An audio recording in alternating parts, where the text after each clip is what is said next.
the idea of LebNet is really to bring together people within the tech community, whether they're Lebanese or from communities that are affiliated with people who are Lebanese, and to really be focused on some of the initiatives, learning what some people are doing, and hopefully collaborating, connecting.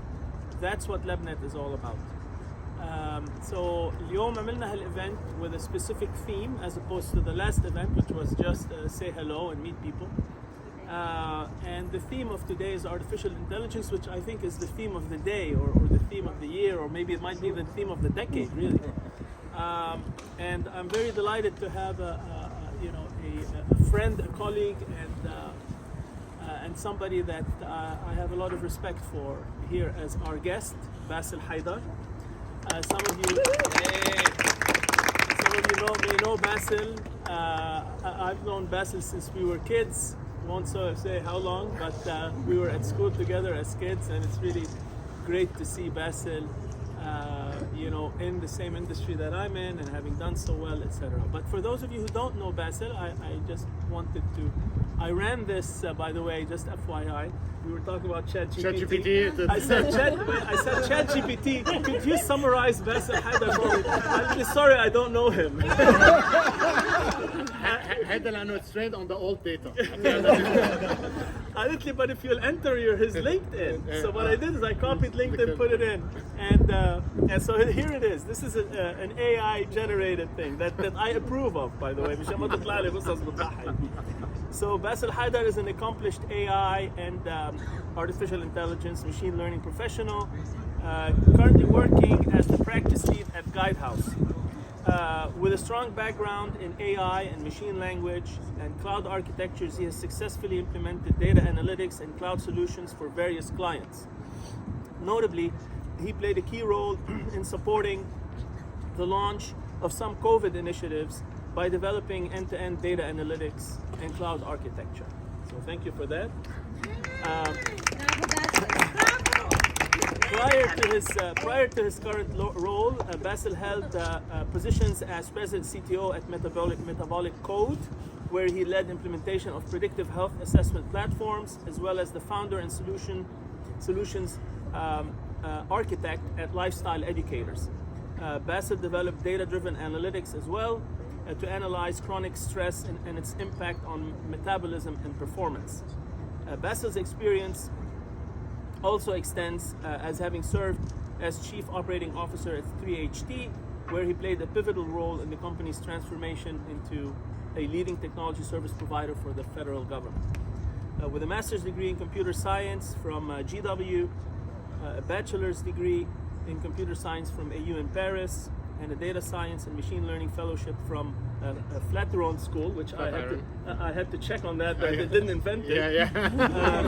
No hallucinations, right? No hallucinations, AI hallucinations. Bassel possesses a strong educational foundation. Bassel's passion for education, environment, health, and science technology extends beyond professional endeavors.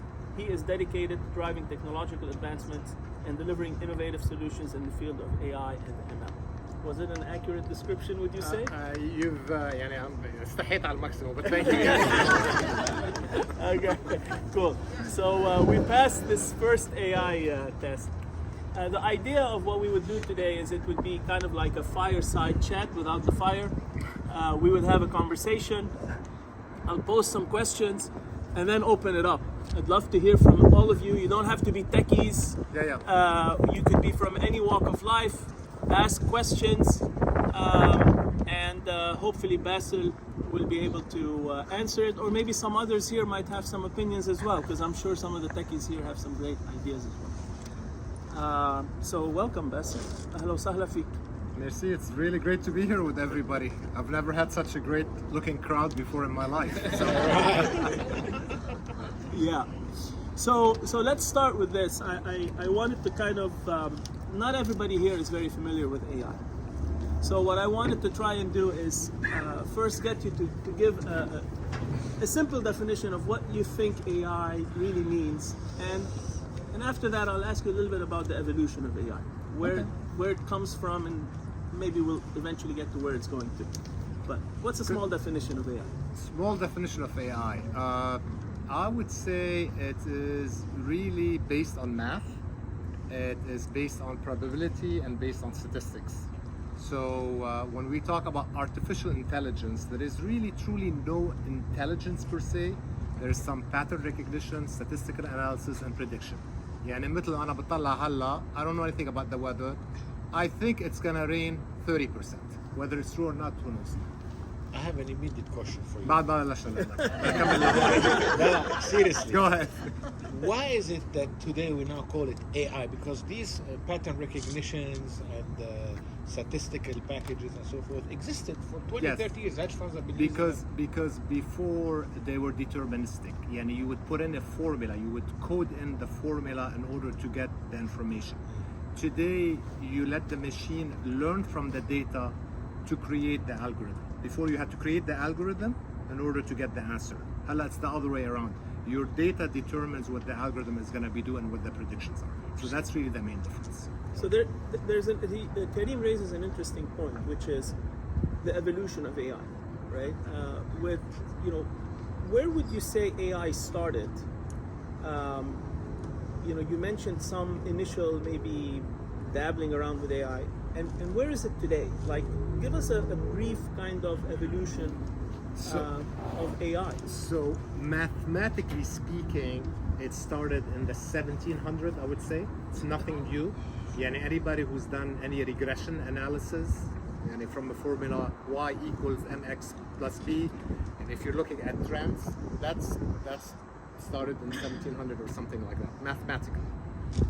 The AI term was coined, I think, around, there were a bunch of scientists around 1956. That's when they coined the term. And I think it came into more consciousness around World War II with Alan Turing. And he broke, as many of you know, he tried to break the code for the Germans, and that was known as the Turing machine. And now we have all these, Turing Award if you're, somebody who's great in math and sciences and what have you. And there's the Turing test in order to see if a machine is human intelligent or not. So the test, for those of you who may not know, is you put something behind basically a closed screen that you can't see, and you ask it some questions, and if it answers you in a way that tells it it's a machine, then it doesn't pass the Turing test.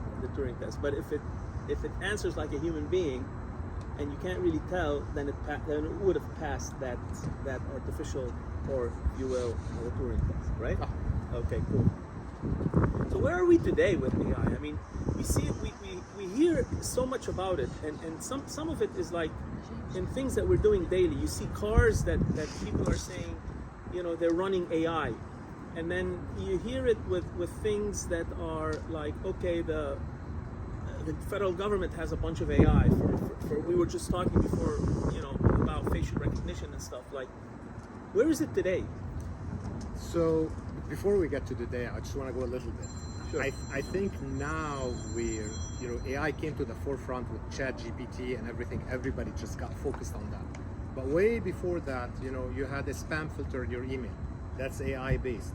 You had different things happening, Siri, Alexa, etc.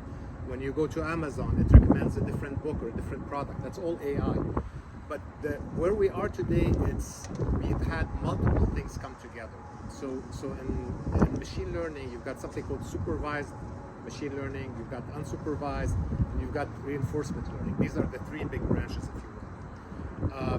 What happened in this iteration, they use supervised machine learning with what we call reinforcement learning.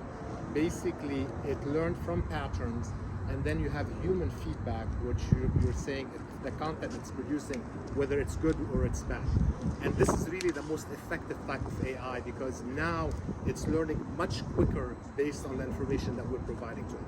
So I think of it, the reason why we've come what I call the age of AI today is because of the collaboration between machine and human. That's why it's become much, much better than it was just a few years ago. That's a great point.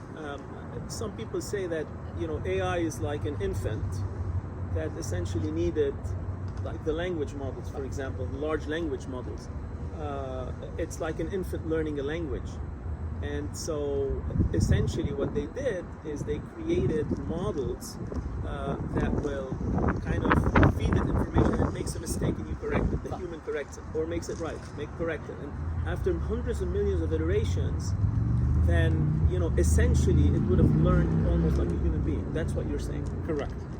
Okay. To a large extent, yes. So tell us a little bit more about the different types of, you know, like we have this large language models. What other types of AIs have been, like, for example, if you're driving a Tesla and it has brains, it hasn't used a large language model, right? No, So it no. used some totally different types of paradigms Yes. for AI. So there are different, as I mentioned, there are different things in machine learning, but you have like computer vision. If you're talking about Tesla, it's more about computer vision, recognizing, you know, roads, recognizing things along the roads, other cars, stop signs, traffic Lights. light systems, all that kind of stuff. So when people think of Tesla, Tesla is not really a car company. Tesla is a data company. And actually, I will tell you a quick story about Tesla because Wissam and I bought a Tesla recently because they had a very nice price drop. So unbeknownst to me, when I got into my Y model, it's very fast. I don't know if you guys have ever driven it.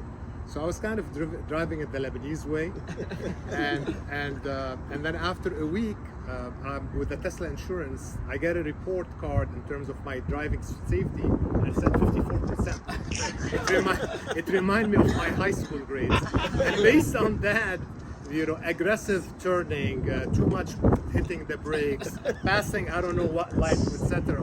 So literally, I have somebody like spying on me, and then my insurance went up by $150 from 1 month to the Hold on, next. did you know that they were monitoring these? No, I did not realize that until that happened.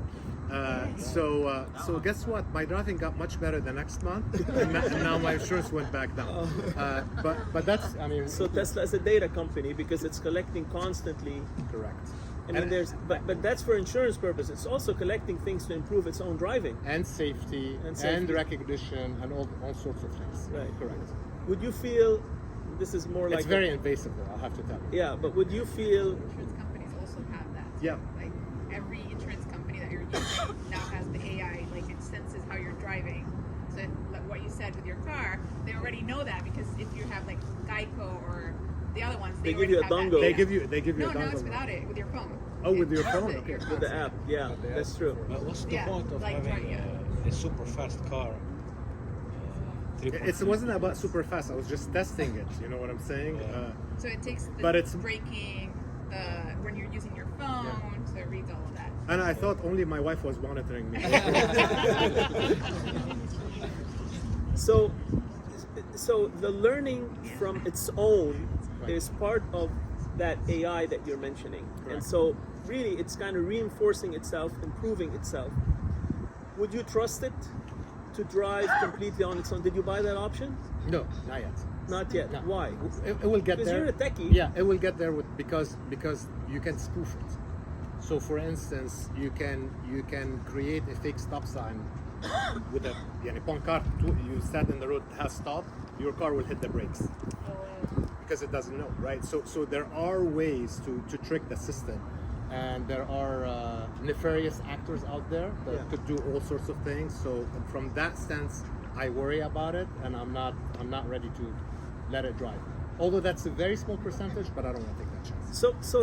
So let's talk a little bit about the present in terms of the types of AI. So would you say Tesla is an ANI, which is the artificial narrow intelligence, as opposed to AGI, which is the artificial general intelligence? Correct, And yeah. what's the difference for those who might not know? So the narrow intelligence, usually they learn on one specific topic or one specific type of data. They can't like for instance, if you teach it about search, you can't take that and say now go ahead and write me articles and newspapers, for instance.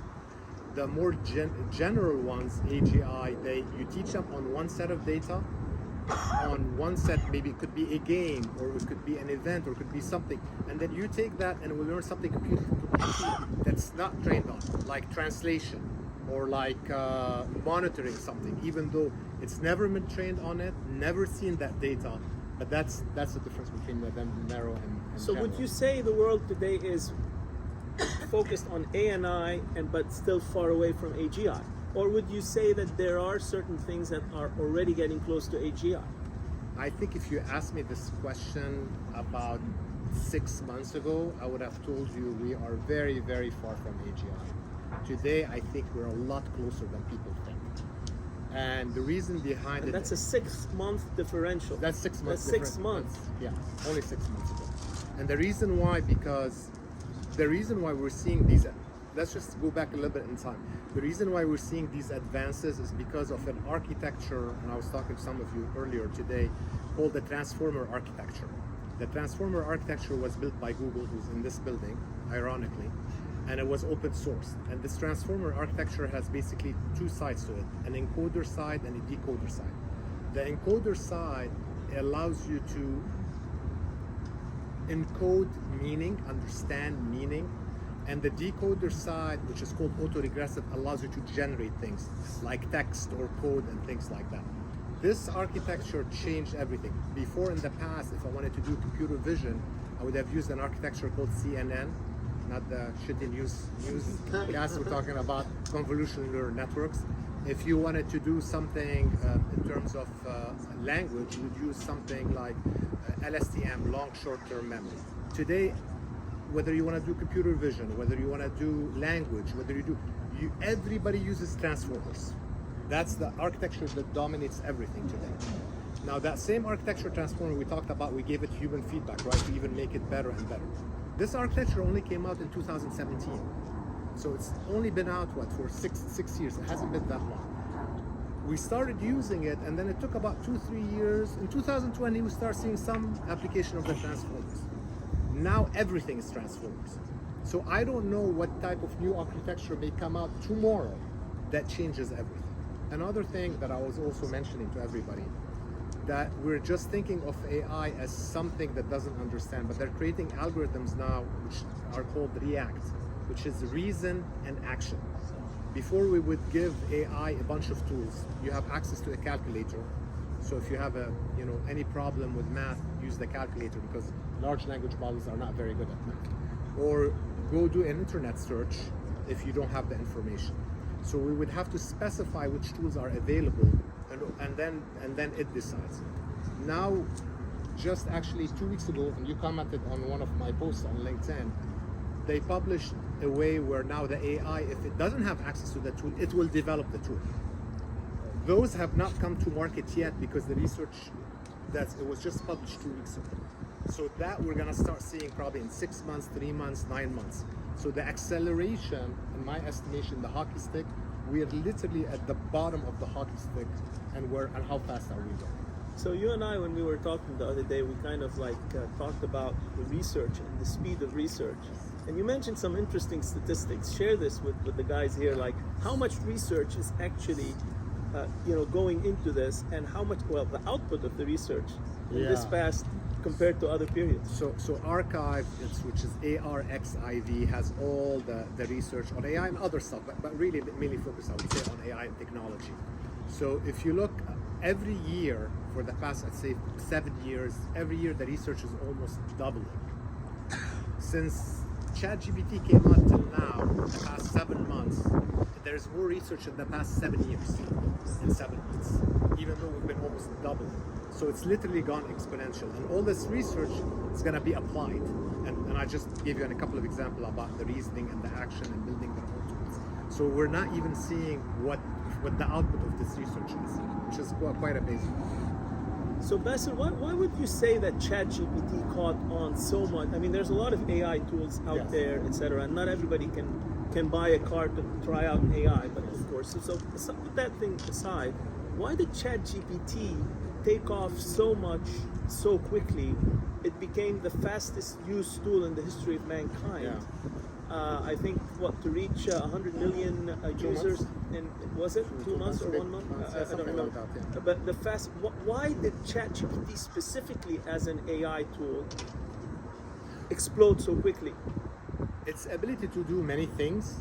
You can write a poem. I mean, yesterday I was sitting with my daughter. My daughter is a music major. And my wife is a music producer. They're anti-AI and technology, by the way, which is really funny. and I'm always trying to convince But them. not against you, right?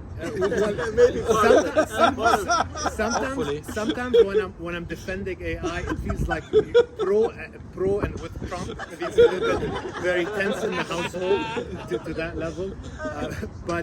So I said with her, I said, listen, let's, who's your favorite singer? And she goes like, of course, what's her name?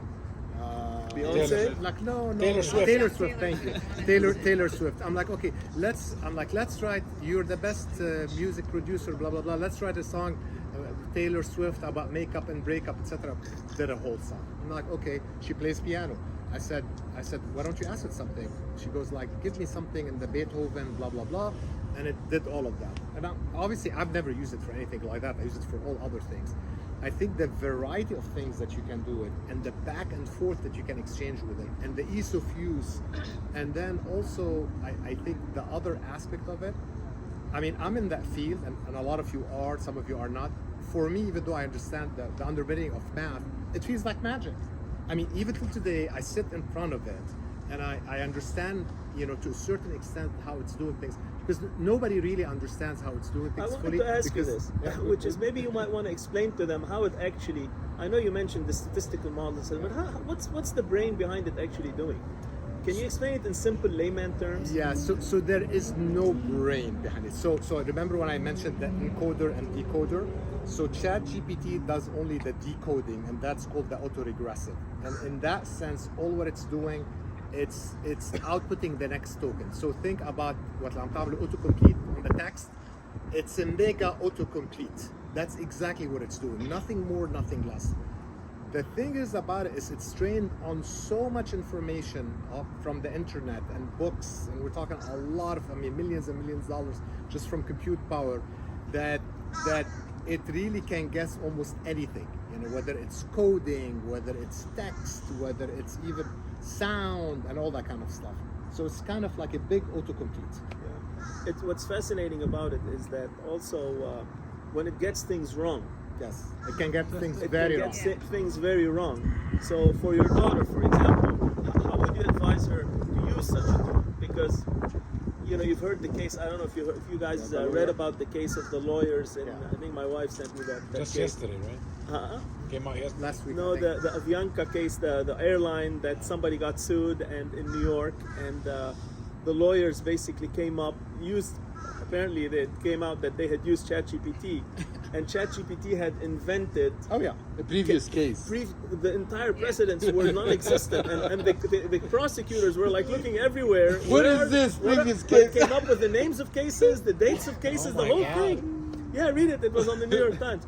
And then the judge, asked this lawyer. He said, "Can you please give us the citations? I mean, where's the location?" He said, "I used ChatGPT." And the whole thing was a big fat lie. So, how would you advise your daughter to use such a tool? So again, you have to use it responsibly. Yes, use it as a collaborative tool, but you have to check the facts if you're doing something factual. If you're doing something creative, it doesn't matter. So if I'm writing a story about an AI who traveled in Lebanon, I would use it. I wish it was there, but it made my job a lot laugh. easier. I'm reading it, by the way. I'm finding it fascinating. I'm like, you could have done it much quicker I if know. you used Like, ChatGPT. write a story about this Lebanese guy. So from a creative perspective, it's great. But anything that requires hard, we have that in the company that I work with. It's called a Guidehouse consulting firm.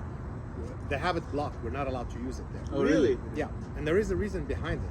Because if you grab any company data or customer data and you drop it in there, it encodes it. Yeah. That's what happened with Samsung. All the secrets are out there now. So you have to be very, very careful.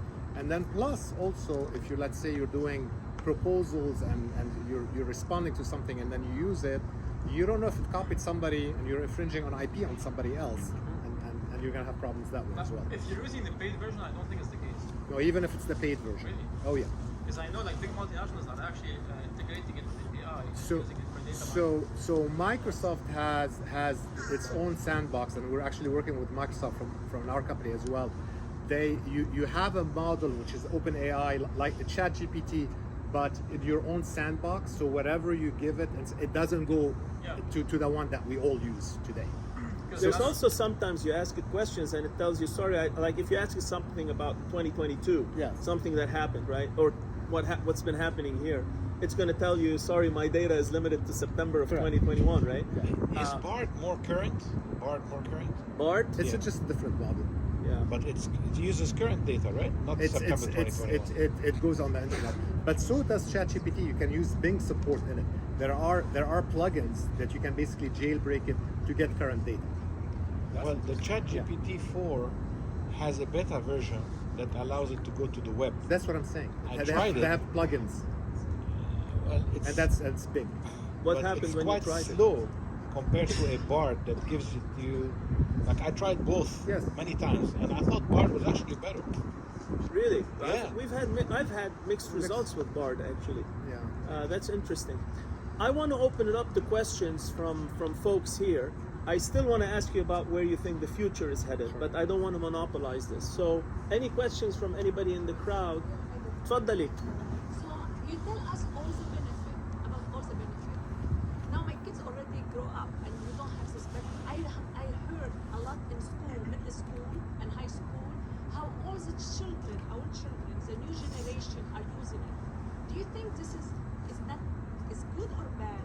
So the question for those of you who did not hear, it's about whether AI is good or bad for children that are growing up now and are still in schools and might have access to it. They don't think about it. Yeah, it's the age is also a problem, and I do recognize that. But you know, I remember like when I got my daughter a phone, we were thinking, should I get her a phone? Should I not get her a phone? And now we think it's, you know, everybody should have a phone, right? So it's the same thing. The internet was the same for our generation. Like, should you do research on the internet or should you go to the library and pull them out? So again, I think, you know, parents have to play a role in terms of how these kids are used. I mean, teaching them until they use it responsibly. But like anything else, I don't think any of these tools, it's like a car. Is a car good or bad?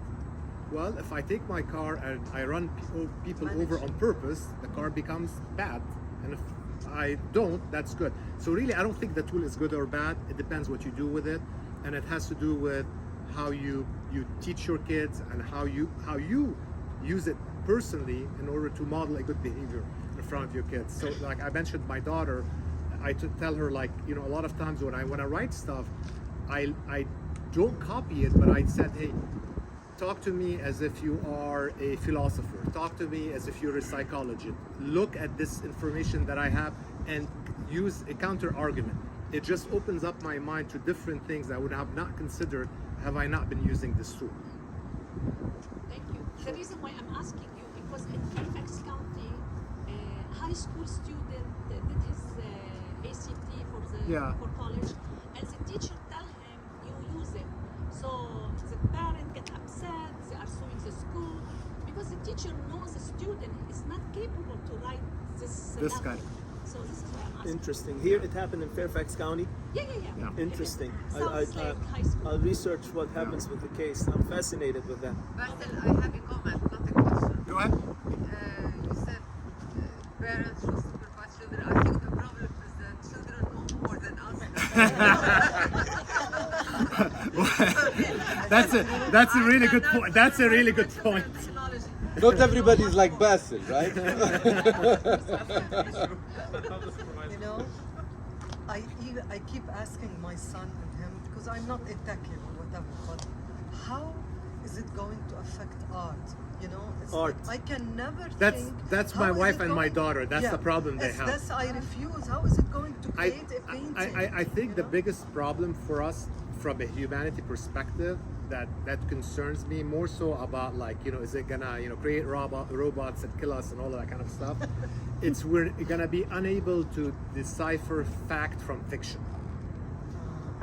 I mean, I was talking to some people today. You have AI systems that if they call you and they hear your voice recorded for 3 seconds, can mimic your voice to the exact degree of your intonation and accent and everything else. So deepfake. It's called Deepfake. deepfake, where you create videos or sound. Yeah. So, and then I can go on your Facebook or LinkedIn, take your picture, put that voice together, and make any video, whatever that I want about any of you. And it's so easy. I've done it myself just for fun. And I don't know anything about audio and video, by the way, just because I know AI. It really took me about maybe 7 minutes to do. That's it. Well, we had the incident they pretended there was an explosion next to Wall Yeah. Street 2 weeks ago. What Next happened? to the Pentagon, sorry. What happened? There That was case? a deep fake Yeah. news, but it was sounded so real. The market dropped in 3 minutes. Like Really? That's the scary part. yeah. Yeah. So adding to that, since that's the scare of the future of having not being able to identify the difference between what's real and what's fake, how would we be able to let the system identify fact from fake? Yeah. Considering that the human would not be in that level in the future. That's an interesting comment, and actually, and I hate to sound like I'm doing a plug for my book, but actually,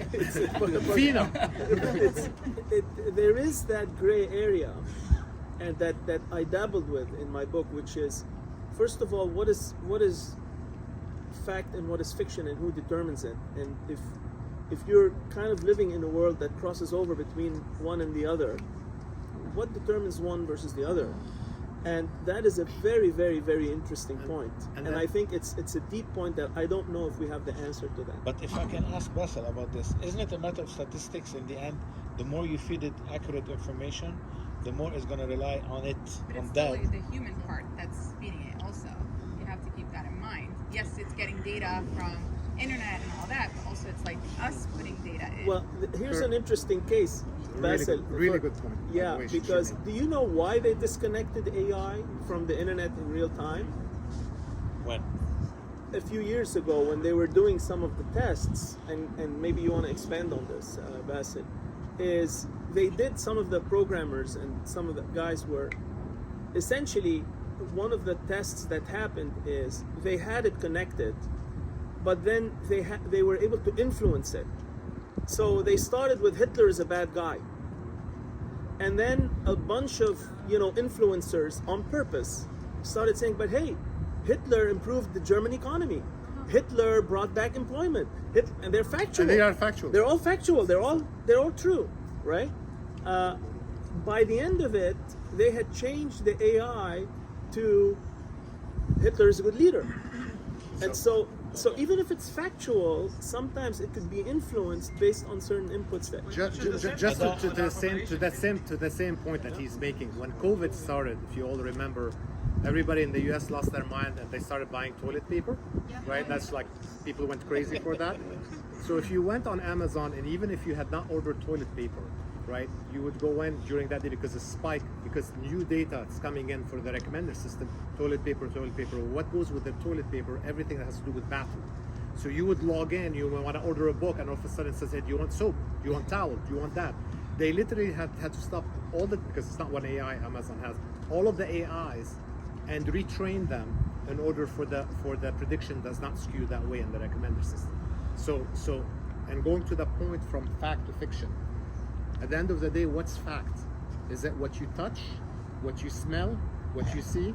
Well, I'll argue that all of that is electric impulses that we're getting, that your brain is basically making sense of. So at the end of the day, it's okay. Is that reality? That would open a Pandora box. No, but you know, those are some. but that's why if you go to retreat and somebody closes your eye and you're in darkness, your senses get heightened and your sense of reality changes. And that's what's happening also in AI as well, right? That's why when somebody loses one of their faculties, they become stronger with something else. They can all of a sudden hear better. If they don't hear, they can see better, and all that kind of stuff. Any question? I want to add to your point. Just one thing. Just 1 second. Yeah. We'll come back. Manak la Please. hala. Go ahead. Just along those lines of the I'm guilty. conversation, how can an individual protect himself from AI? How can we protect himself? I don't think we should be on the defensive, right? The thing is, once we say, "Hey, how do we protect you?" We've taken a position. I don't think we should take a position. And again, we shouldn't look at it as good or bad. I think people are good. Is religion bad? I don't think so. I don't think God is bad, but I would argue, the Catholic Church in the 1400s were really bad, but it has nothing to do with Christianity, right? So it's the same thing with AI, right? The AI system is not bad, and we shouldn't think about protecting. We are moving into an environment where, whether we want to or not, it's coming in droves.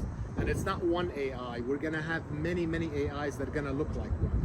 You're gonna have a lot of models one that does image, one that does voice, one that does X and Y and Z, and whatever query or questions that you have, the way you're interacting with it, it's gonna know automatically what to use. So for instance, think about you're in some remote village and you don't have a doctor, and now you can use your phone and do a retina scan, and the AI will tell you, oh, they need to go have an operation, you can have a screening, as opposed to somebody dying somewhere. So that's a good use out of it. So there are a lot of, or talking about, I see a lot of women, by the way, I love women because obviously I said I have a wife and a daughter. No, and I'm serious, especially in our part of the world, right? I'm very passionate about this topic. Because women are not just important as women, because also they're the ones that have the kids and they're the ones that are raising the kids. So they're not in charge of half the population, they're in charge of 80 or 90% of the population. Yes. So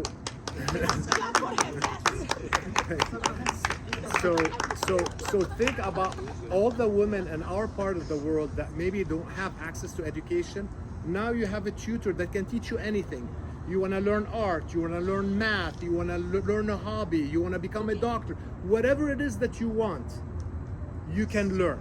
And we are right now, we're at an era where we all can become hyper learners. Instead of become data consumers and spending our time posting, let's learn something and contribute and learn something more and help something else. And this is how I like for us to look at AI, not from a protective lens, but from an enabling lens. It has a lot of good stuff, but Yes. like when you look at it from a perspective of like children growing up, Yes. and when you look at it from a perspective of terrorism, this Yes. is what scares you. But there are always going to be bad people. Yeah, sure. You know, there are always going to be terrorism. There's always going to be, you can't take evil from man, right? And we all have good. Myself, I have good and bad in me. And in my best days, I'm at my higher self. In my lowest days, I'm at my lower self. Hopefully, I'm spending more time at my higher self. And that's how I hope that We'll we can ask look at AI it. to tell us. Yeah, okay, exactly. Noura. I think there's just this general atmosphere of this is something that's very new, that's very disruptive, and we're not sure how it's going to affect the future. So I think my question is along similar lines. Do you imagine specifically ChatGPT and similar platforms disrupting like the stock market or the economy in a significant way? Yeah. And what would you say is like the most obvious ways that that would happen? Yeah, so disruption at scale is definitely a lot easier now. Because think about it, what is the driving force about feeling good or feeling insecure? It's information. So if I can create information, let's say disinformation, like elections, or this company, this airline is not doing well, let me short the stock, or Bitcoin, etc. You can create that scale and create disruption. So there has to come a part where I think, for a lack of a better word, like we have UN resolutions for arms and things like that, we have to have these things for AI. And somebody mentioned about like, this is produced by AI, this is generated. It has keeping up with the advances in AI. It's not there yet because everybody's scrambling right now. That's why they try to put a moratorium for 6 months. But you know, the bad people are not stopping their development. So we really can't stop either. So we need to get there. So now we start recognizing what's real, what's not real, and all these different things. But it's gonna take a monumental effort. We're not there yet. I want to ask you a follow-up question. Like Elon Musk is against, like he wants to put a restrictions or limit on AI development. Yes. Are we are we able to do it, or anybody's able to put limitations? Because you said about bad people and good people. Yes. Is there any way that they can limit it so that maybe it doesn't like affect us? Like when we learn, like given like more information to the computer, maybe after, like for example in drone wars or in wars they use AI. Like recently I read an article where AI was used in warfare, and maybe like it started shooting on its own team or its own side. Yeah, well, by the way, this is one of the problems. I read this article, and this was a simulation. Yes. Nobody actually died, and the way it was sensationalized in the news that somebody died. So it was a simulation where they programmed it to do that, and it did exactly that. What you have to understand about AI and machine learning in general, whatever you optimize for, whatever the objective, it will ruthlessly keep on doing until it gets there. Kind of like the Terminator, right? In that sense, that's what it does. But in terms of can you stop where we're at, it's like putting the genie back in the bottle. I think it's too late for that. Exactly. It's like seeing somebody naked. You can't unsee them. You already saw them. Any other questions? Yes, please.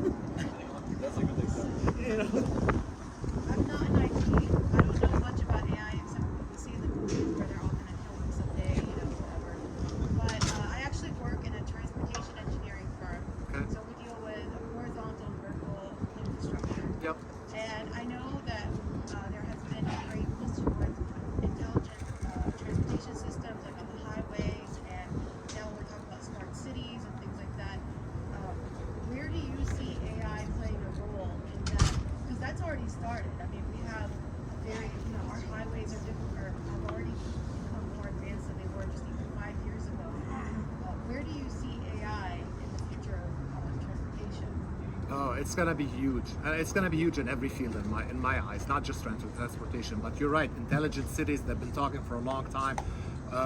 All of these, auto sensing. It's gonna sense from the temperature to the speed to the what's going on with the road, all these things. But it costs money. Do we have the technology to do it today? But it reminds me in the 80s when a computer cost $5,000, which was the same price as a Honda Civic, was the price of a car. And now you buy a computer for $2,000. In the economies of scale, when all these prices are gonna go down, you're gonna have all of that. So it's gonna play a major role in transportation and intelligent cities. It's funny because right now, I mean, my office is out of DC, so I cover the whole Mid-Atlantic. Yeah. And we're working with different cities to do all these studies to make all the streets connected. Just to update the utilities. What do you mean by connected streets? In that case? Connected streets, like with street lights that can talk to each other, crosswalks that can coordinate, and then with that, you have to fix the roads. You have to make sure all the sidewalks are connected everywhere. There's a lot of towns in this area that have started that initiative already. Yeah. So, and then we started talking about And is that cars. is that being coordinated at a federal level, at a state, at a local level? How is it being? How are you seeing it coordinated? So, right now, it just seems like each jurisdiction is working on its own. Like DC, the DC Department of Transportation has its own initiative. Yeah. The idea is that eventually because every area has its own, not everybody is on the same level. Yep. So eventually the idea is that we'll all meet somewhere where from coast to coast in the US, all the roadways, bridges, everything is connected and But right now, the humans are doing the design, meaning you're looking at the plans, you're seeing what the intersection, and you want to add these things. In the future, we're going to be able to take the satellite images and all of that and feed it to the AI, and the AI is going to do the design for you. It's going to tell you what to connect, when to connect, why to connect it, and all of that. All of the stuff that we're doing today is not going to exist, and that's where the acceleration is going to happen. So do you think it'll jobs? Yeah, this is an interesting segue to 100% it's going to eliminate a lot of jobs, but like everything else, there are also going to be other jobs. That's the thing. So it's not just eliminating jobs. I saw one on LinkedIn, and it was on a building. It said, "Hey, ChatGPT, finish building that." Okay. Well, I mean, when you add robotics with AI, then you're going to get there. So it's a question of time as well. Yes. If I may just compliment the question here, Dubai, they already started with, as a company I worked for, we already implemented few smart cities. Yeah. And the only reason why it's not fully AI is just cost. Correct. That's what I said. Economies of scale. That's the only reason. The technology is there. The knowledge is there.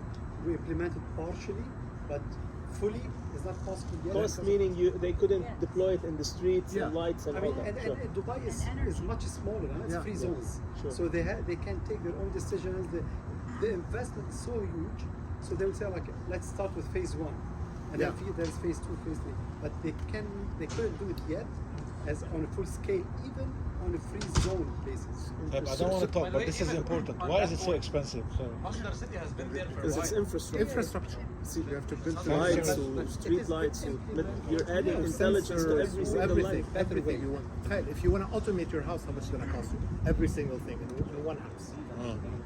Any other questions in terms of? But one more Go ahead, thing. There's another thing. Just to your point and to your point. there's also a concept some of you may be aware of or not. It's called digital twins or twinning, right? And it's been in manufacturing for a long time. This is being combined with AI right now. So for example, a digital twin is a replica of a physical thing. So it could be a replica of an airport, of a hospital, of factory, or anything else, right? And then you can have AI. So for instance, even for like human body, instead of me saying, hey, you have some sort of disease, take this drug, and let me figure out somebody is a chemist here who I was talking to, you can have a digital twin of yourself and then give the medication to that digital twin and understand what are the effects before you give it to the person. And that can be replicated on homes, on people, on cities. So there are a lot of conversion technologies coming together, not just AI alone. It's AI with something else, AI with robotics, AI with digital twins. Do you think? Sorry. AI is going to be everywhere, so it's going to eliminate a lot of professions. Correct. So the future is going to be really like, AI is going to be doing everything. AI is going to be driving the car. AI is going to be driving the plane. Right. AI is going to be driving the train. AI is going to be the doctor. AI is going to be the pharmacist. Yeah. So AI is going to be the household. Very far. Can I respond to her? You can't, تفضلي. Nobody can replace Rabaa.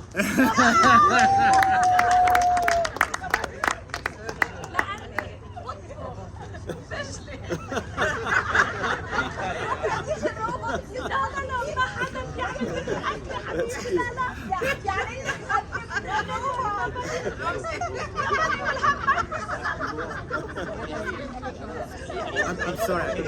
One second, guys. 1 second, please.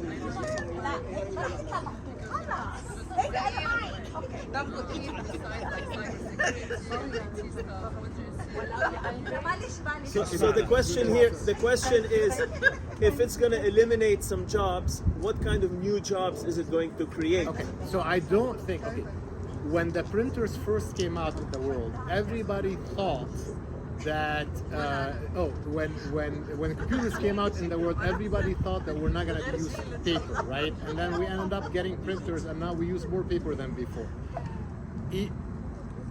AI, nobody's going to replace your job. Somebody using AI will replace you. So you better get up to speed with it, right? Because if you have an aversion to it, somebody else is learning it, and they're gonna be a lot more productive and better than you. Even if you're smarter than them, they're gonna be better than you are. So we're gonna have to learn AI? You don't have to learn AI. You have to learn tools that use AI. AI is gonna be invisible to you. You're not programming. You're not doing all that. You're gonna use tools that have AI. You have it in your phone today. Yeah. You know? Go ahead. Everything is automated today. Correct. Okay, so I'm using it, but like indirectly. Yes. But it's gonna it's like in the future. Humans evolve. Like we'll find other jobs related to that. The human touch is not there. Yeah, computers didn't exist back in the day. That's a different story. There's one question that was, did you want to say something? I said let's promote your book. Oh. Hold on. Rana had the question. We want to talk about it. Hold on. Rana had the question.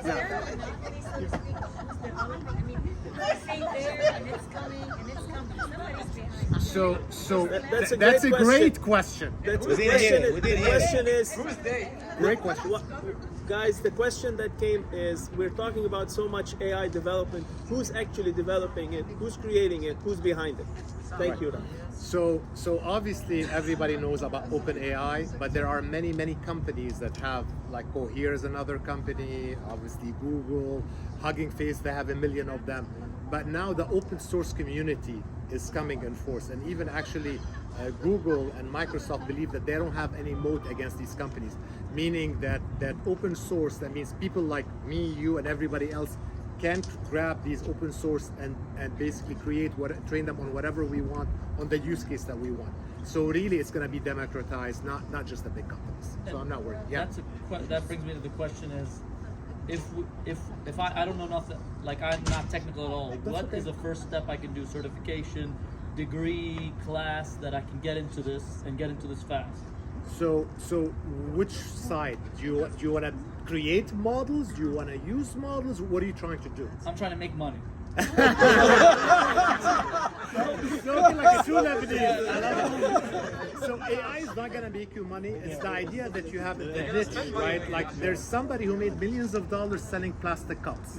I don't think it's a brilliant idea, but they figured out a way. So you can make money in many industries. Are you using tools to help you? I'm gonna give you an example. For instance, today we're having this session. We're taking a video, right, of this session.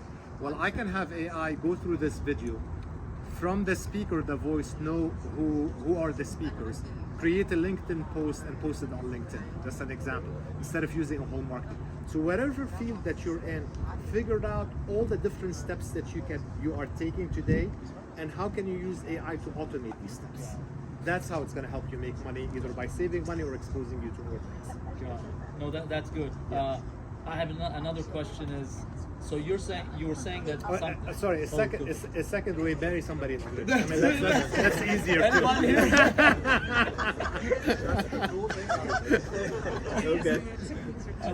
What's your other question? Other question, real quick, is you were saying that AI is developing the tools now, which is pretty intense. Like it's going to be doesn't know something, develops a tool. Is there opportunity in the future that AI is going to be creating the new inventions that are going to propel us to the future? Do you think that's going to be in our lifetime? Because I got to live forever. I believe yes. I believe there was an article Mark Andreessen today that came out.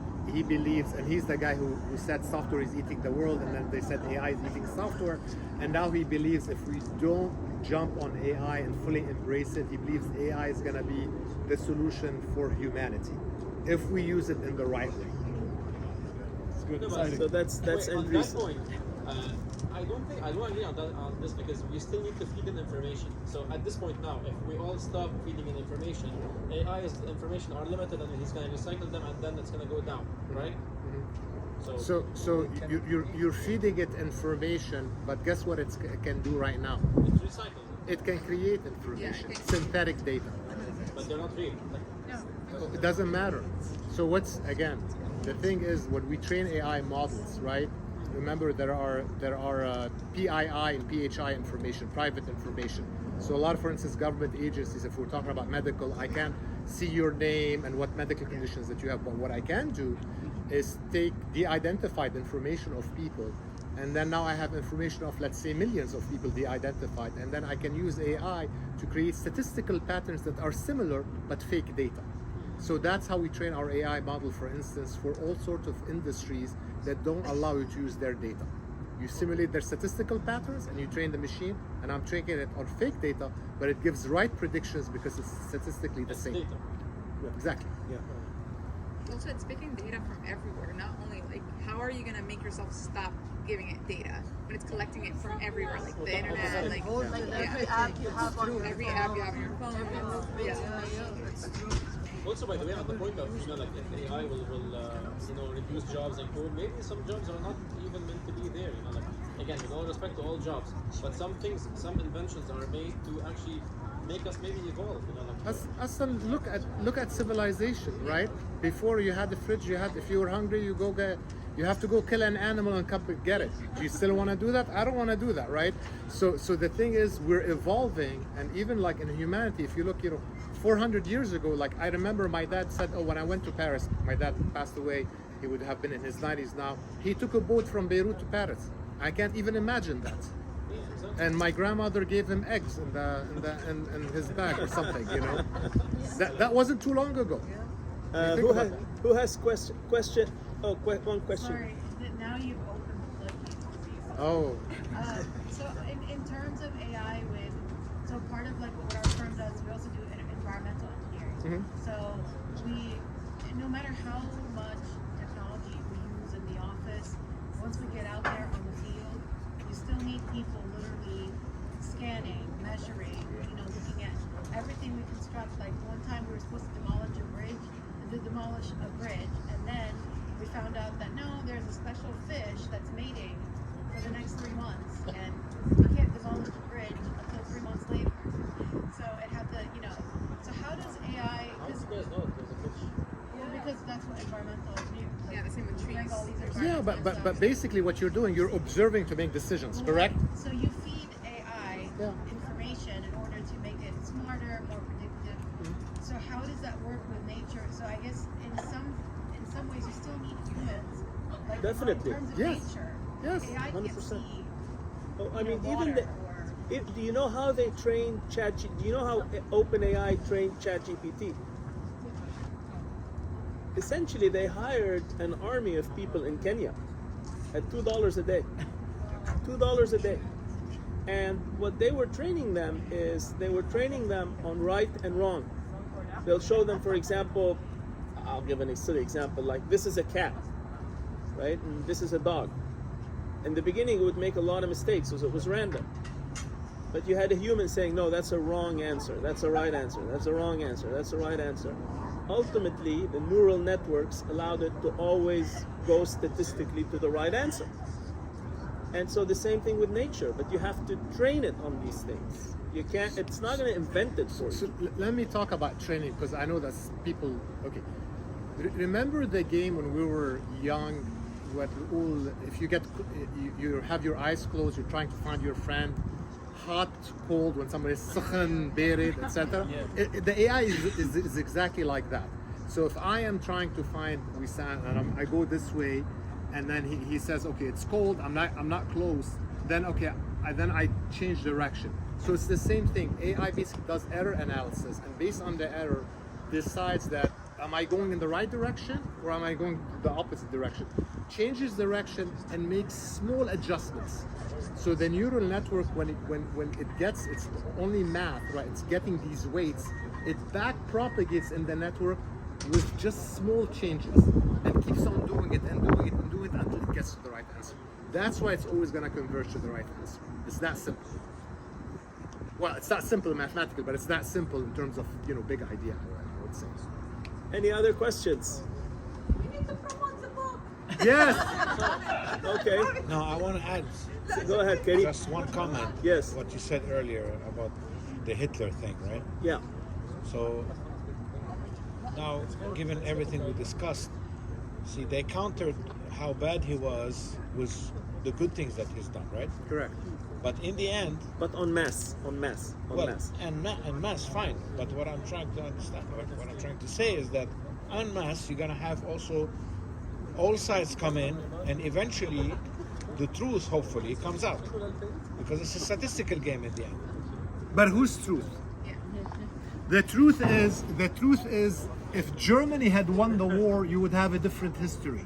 So the history is being written by the people who won. If I may answer, doesn't mean it's the truth. I tell you. No, I tell you, you're right. You're right. But the truth is goes like this, maybe, because you put weighting on. Okay, you killed a million people. That's pretty bad. It's gonna negate everything else that's good that you've done. So there's a matter of weighting, isn't there? I mean, does it even work that way? There is a weighting, but what Bassel was trying to say is this weighting also happens like the vanquished.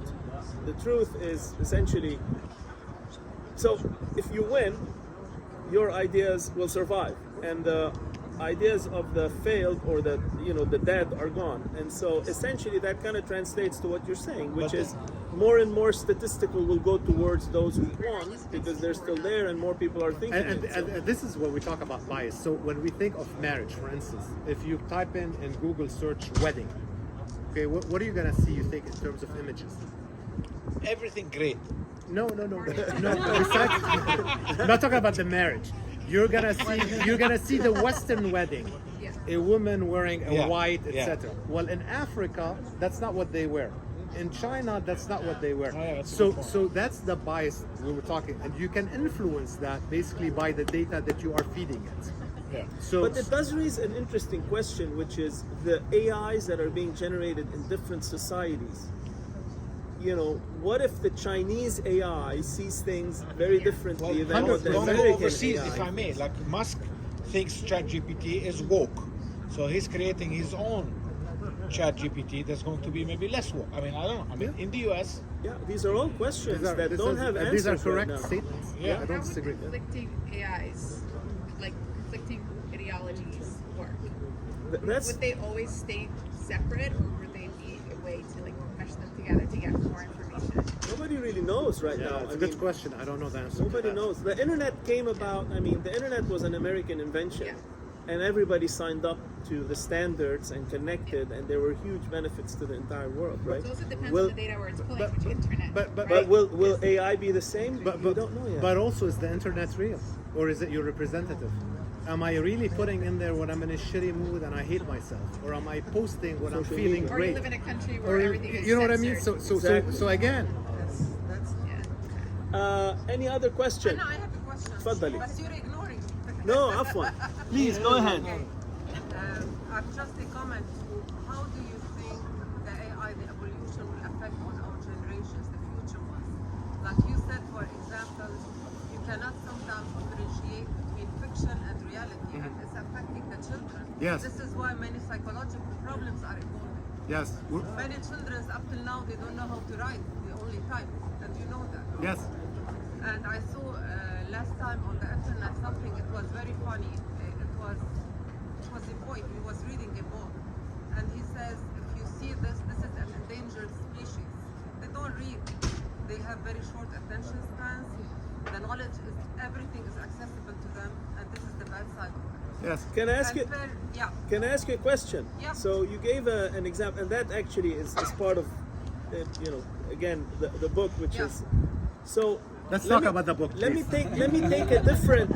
take a different angle. So, let's say you're an old person and you're very lonely, and you really would like to talk to loved ones. And let's say AI allows you to do that. Would that be a good thing or a bad thing? No, of course it has a good thing, and we have to evolve with it. We have to learn it. Otherwise, we will not survive.